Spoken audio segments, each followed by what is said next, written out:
and I welcome you warmly to this soccer segment. Of course, we have many news around the world of sports, 360 degree from the local scene to the foreign scene. But the first headline we have for you today on Sports Flash is about CAF Women's Champions League, about Edo Queens and what happened to them recently. Of course, we're talking about their loss to TP Mozambique. And from that, I will tell you how disappointed Mokachi was after his side lost to their rivals in the match played recently. From that place, I will take you Nigeria Kogai. We talk about Raw, and his team is trying to find his feet back. And of course, Raw has given what it takes to bring that victory to his side. But looking at what Benin Republic played against Nigeria, I don't know whether they still have hope, but time will still tell.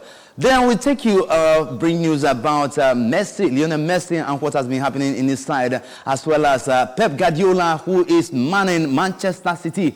Of course, he has signed 1-year contract. I'm talking about extension to his managerial role in the club, Manchester City. All this and more are coming your way on Sports Flash this morning. I'm still your sport machine. Onyeka Chukwugochukwu is my name. Let me give you in details of what is happening in the CAF Women's Champions League. Edo Queens pocket 500 million naira despite painful loss to TP Mozambique. Edo Queens had a good run, but they were halted by the champions of DR Congo.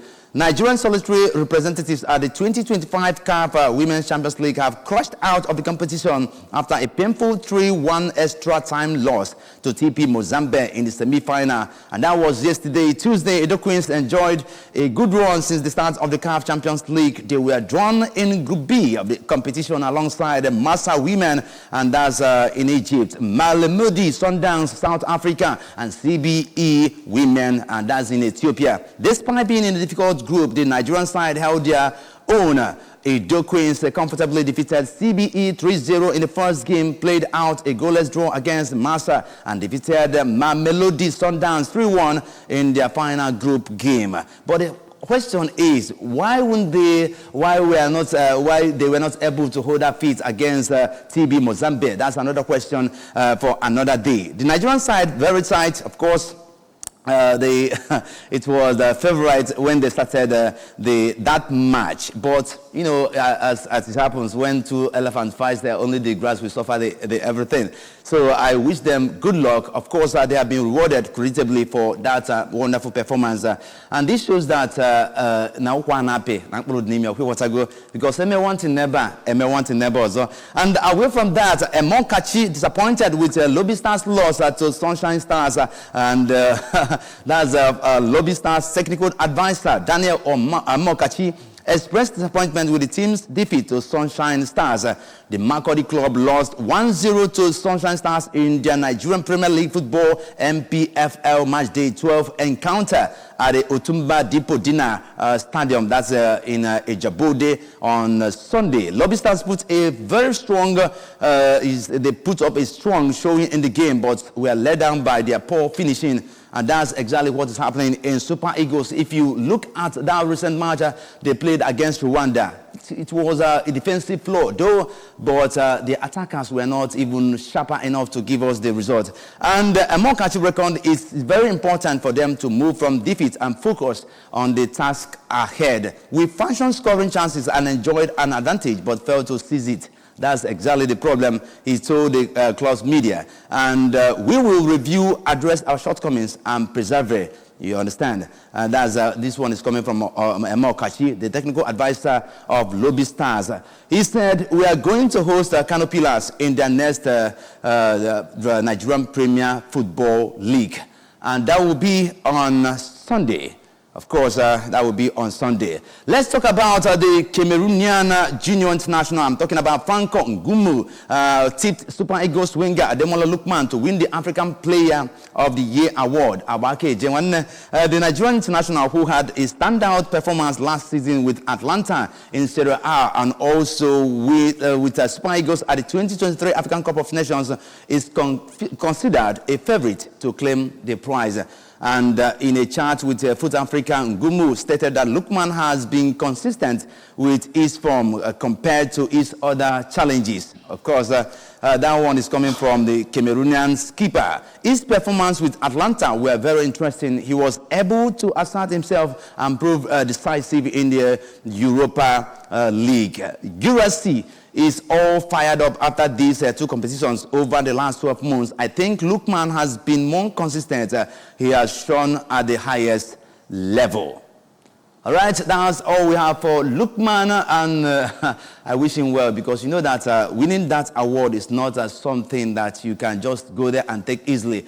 You have to compare and contrast what have you been able to contribute on the table, being able to prove your mettle when it comes to the club side, when it comes to the international side, and the rest of them. Let's move over and see what Ben Coach has to say. I'm talking about Raw. The Cheetahs have secured their place in the next year's tournament after holding Libya to a 0-0 draw in the final Group D game in Tripoli. And now Benin coach, Benin Republic head coach Gernot Rohr has said his team's attention will now be on how to try and qualify for the 2026 FIFA World Cup after booking their place at next year's AFCON, and that will be in Morocco. Super Eagles Nigeria topped the group after the amazing 11 points, while Rwanda and Libya were third and fourth, respectively. Of course, after the game against Libya, Raw quoted on, according to the press conference, we qualified for the African Cup of Nations.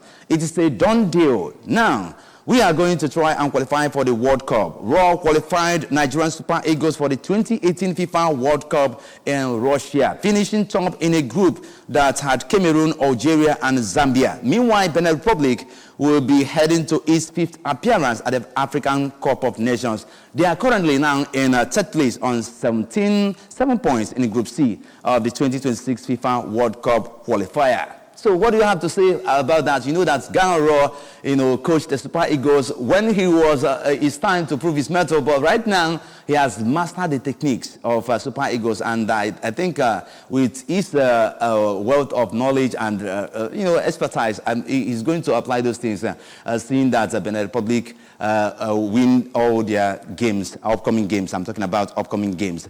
Let's give you news about Lionel Messi.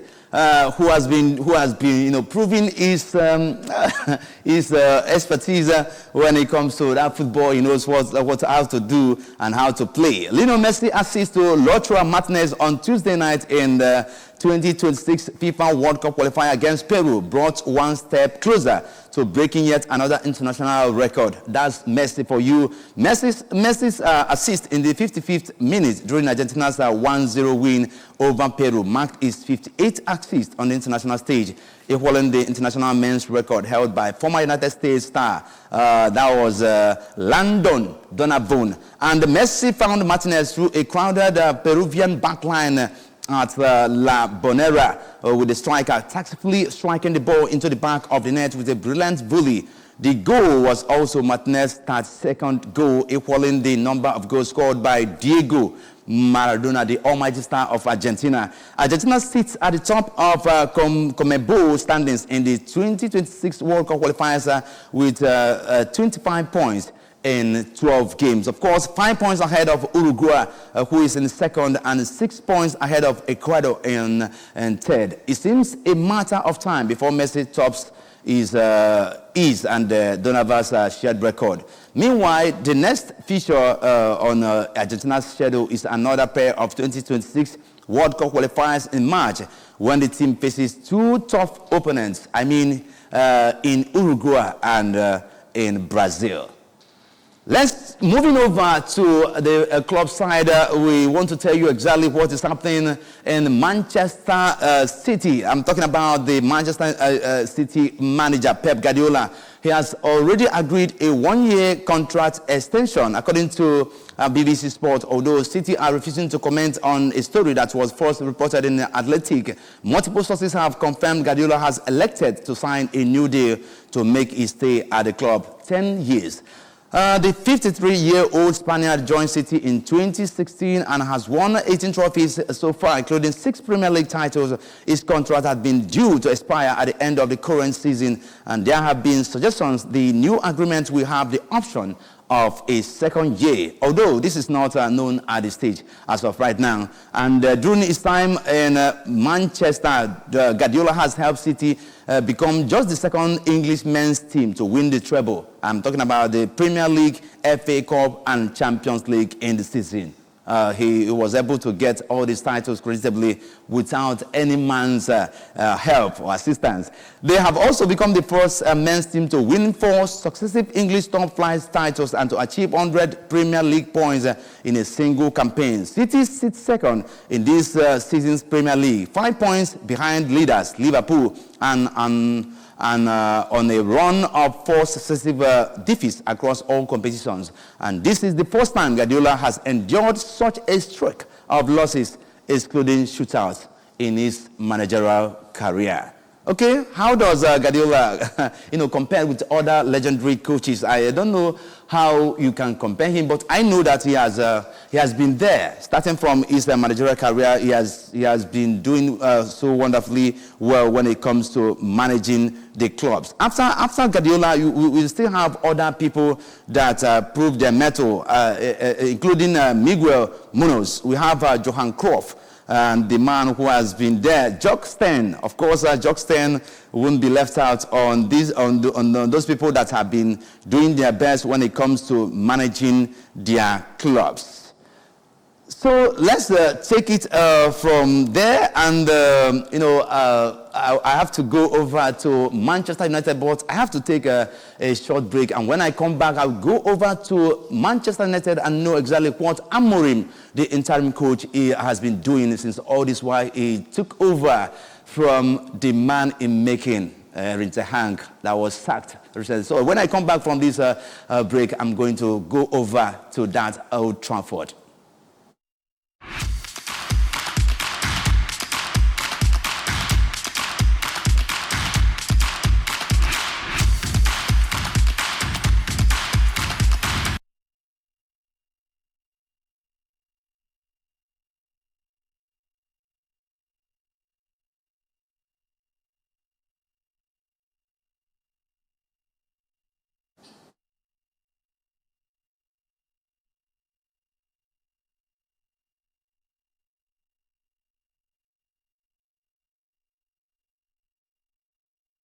Right, welcome back to Sports Flash on ABS TV Wednesday morning, and from the club side, let's move over to Old Trafford. And when I'm talking about Old Trafford, I'm talking about Manchester United. The interim coach Amorim has taken over and now running things in space to see that Manchester United, continue to win all their matches and ending that goal drought we have been experiencing so far. But looking at the problem we are having with Manchester United, I don't know exactly whether the problem is from that managerial role or from the players. But looking at the things as it stands now, let's see what Amorim can will put on the table as he is taking over he has taken over the club right now, to see what is new or the tactics is going to bring to help Manchester United move away from that relegation I'm seeing. They're very close. We call them the Red Devils. Away from this, let me take you over to the Rafael Nadal's illustrious career. It came to an end as Spain lost to Netherlands in the Davis Cup on an emotional night in Malaga. Spanish great Nadal, who has won 22 Grand Slam titles, recently announced the men's team event would be the last of his career. Of course, the man has been trying, he has been performing creditably when it comes to lawn tennis tournament. And in front of a packed partisan crowd, 38-year-old Nadal lost 6-4, 6-4 to Botic van de Zandschulp as the Netherlands took an early lead in the best of 3 quarter-final tie. And you count Carlos Alcaraz, who has taken over the mantle as Spain's leading player, beat Talon Grispor 7-6, 7-0, 6-3 in the second singles match to keep Nadal's hope of another potential farewell appearance alive. But Alcaraz and Michael Granollers were beaten 7-6, 7-4, 7-6, 7-3 by Bandy Zandstrup and Wesley Kulhoff, and that was in deciding doubles. It has been 20 years of a professional career in which you have carried me through the good times, and in the bad, you pushed me to keep playing Nadal to the crowd. I want to congratulate the Netherlands and thank the whole Spanish team that is here, who have let me play the Davis Cup again, which has not gone as we all wanted. I have given everything I had. The truth is that you never want to get to this point. I'm not tired of playing tennis, but my body doesn't want to play anymore. And you have to accept that. I feel super privileged. I've been, able to make my hobby my profession for a long time. That's a wonderful speech from Nadal, and it shows a good sportsmanship when it comes to long tennis. He has been able to, end that career very well. Whether he wins or he did not win, the body has been telling him that he needs to leave that sport alone for the young ones to take over. Meanwhile, I kudos to him because of what he has done so far when it comes to the world of long tennis. Let me take you over to the transfer segment side. We have transfer segment coming from Liverpool manager. This is Arne Slot is willing to sell Brazil's goalkeeper Alisson Becker, which is 31, who is 31 years old, and Northern Ireland's Kaomin Keleha, 25, next summer when Valencia and Georgia's Georgi Madashvili, 24, joins the club. That one is another thing we are expecting from Liverpool as far as the Slot is trying to review and reshape Liverpool to come to standard. And away from that, Chelsea will not make a move for Keleha as head coach Enzo Maresca is content with his current options. I don't know whether Chelsea fans agree to this fact, because I know that Chelsea has been wobbling and tumbling as far as the football side is concerned. So telling me that you're not going to make any changes, you're not going to buy any player, you're not going to change the tactics or the formation of your club, I don't know what plan you have ahead. But let's trust Enzo Maresca and his managerial role in Chelsea. Moving to Arsenal. Arsenal have made Newcastle and Sweden striker Alexander Isak, 25, their top attacking target, while the Magpies will consider Everton and England's Dominic Calvert-Lewin, 27, and Lille and Canada's Jonathan David, 24, as replacements. Of course, that's what Arsenal need. Arteta is trying to shake all the table to see that those players were brought to the club side to enable him get his title this year. Some people call Arsenal, I don't know how you describe that, but you say that Arsenal only plays ball as if to say they are going to win the cup, but at every end of the tunnel, they will lose getting the cup. But let's see what's happened. Liverpool have renewed their interest in Inter Milan and France forward Marcus Thuram, who is 27 years old, who has a £7 million release clause that is active until the end of the 2027-2028 season. And of course, Liverpool will target also Eintracht Frankfurt and Egypt winger Omar Mamouche. Is 25 years old as the replacement for Mohamed Salah. Of course, Mohamed Salah, his stay in Liverpool is now is not certain, as he's looking towards that exit. He's looking towards going to other places to prove his mettle. And I don't know whether he still have that strength, but I believe that he still wants to put something for Liverpool on the table. But how long can he do that? This is the question we need to ask ourselves, because football is not but you can still put something on the table. But your body will tell you exactly what decision you have to make, and you do that on time. Galatasaray are keen to sign Tottenham Hotspur and South Korean captain Song Heung-min, and that's 32 years old, whose contract with the Premier League club expires at the end of the season. Crystal Palace from this transfer segment will target a new attacker in January transfer window with funds available after the summer departures of Michael Olise and Joachim Andersen. And likewise, Manchester City are exploring a move RB Leipzig and France centre-back Castello Lukeba, who is 21 years old, as they look to revamp their defense. That's a welcome development. Of course, Arsenal still eyeing and considering a move for Southampton and Northern Ireland midfielder Shea Charles, who is 21 years old, who has impressed on loan at Sheffield United, and that was on Wednesday. Southampton have registered an interest in Real Madrid and Brazil striker Hendrik, 18, alongside Roma and Real Valladolid. Of course, I know that the skipper can come, but it depends on his contract, depends on his interest to play in the world of football. And this is where we draw the curtain on today's Sports Flash on ABS TV. I'm still your sports presenter, Onyeka Chukwu. Join me next Wednesday for another sports update. Bye for now.